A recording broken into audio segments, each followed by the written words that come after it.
are you doing? This is Hope Rekindled with Pastor Emmanuel.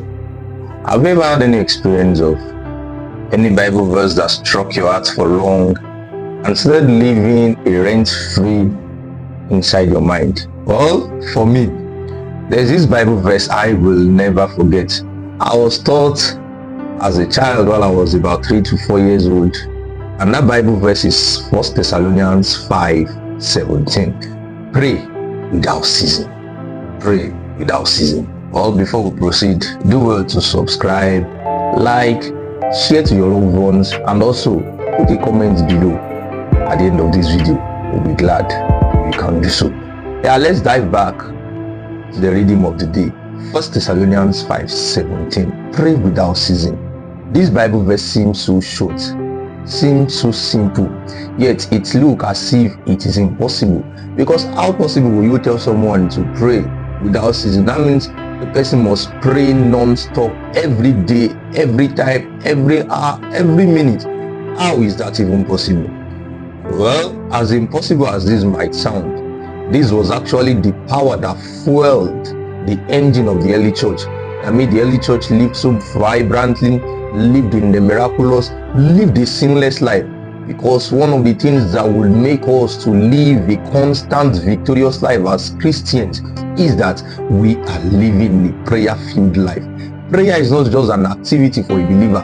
It is a life that you must imbibe every now and then. And you now connecting it to what was the commandment of the priest in Leviticus chapter 6 verse 12. He said that let the fire keep burning on the altar, and it must never go out at all. You connecting it to 1 Thessalonians 5:17 says pray without ceasing. And as New Testament believer, 3 things that you must know that you are is you are the priest, you are the temple, and also you are the sacrifice. So you are the one acting as a priest, you are the one acting as the temple where the sacrifice is going to be burnt. So and the sacrifice that we lift up to God every day is that we live the sacrifice of prayer. So you see that prayer is meant to be done without ceasing. However, quickly I'm going to show you 3 ways through which you can live a consistent prayer life. That is, you can live out this pray without ceasing. The first thing is pray for everything. Yeah, it's actually simple, but you should know that you need to pray for every single thing. Every single thing. When you learn to pray for everything, you will know that there is actually power in prayer. I learned of a missionary over the years in Germany, and the man was sharing in one of his books and said whenever they need bread, they will have to pray to God that God provides bread for them. Imagine, how does that even sound sane? That someone will have to be praying that God, I want to eat rice this morning, can you provide this thing for me? But actually it's a way of keeping communication with God every now and then. And the second way is that you pray for anything. Nothing seems so ridiculous for a believer to ask from God, and nothing seems so small for a believer to ask from God. You ask anything, you ask everything, you pray for everything, you pray for anything. Your system goes bad, you pray for that thing. It's not as if that you are living a religious life or a life of a fanatic.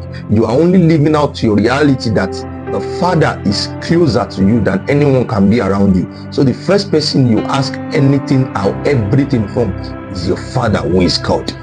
Then the third one is that you pray anytime. You see, it is good to have a routine for prayer, but it is also good to know that even the tiny prayer or the little prayer that you pray in the corner of your room while you are driving your car in the midst of a busy activity can keep your heart fueling with the fire of the Holy Ghost every day. So you must be able to pray every day, every time that you're walking on the street, something just drop on your mind, you must be able to take it to God in prayer.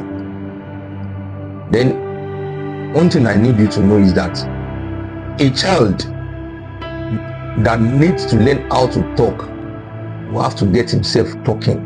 A child that wants to learn how to walk will have to get himself walking. Any believer that needs to learn how to pray will have to get himself to pray.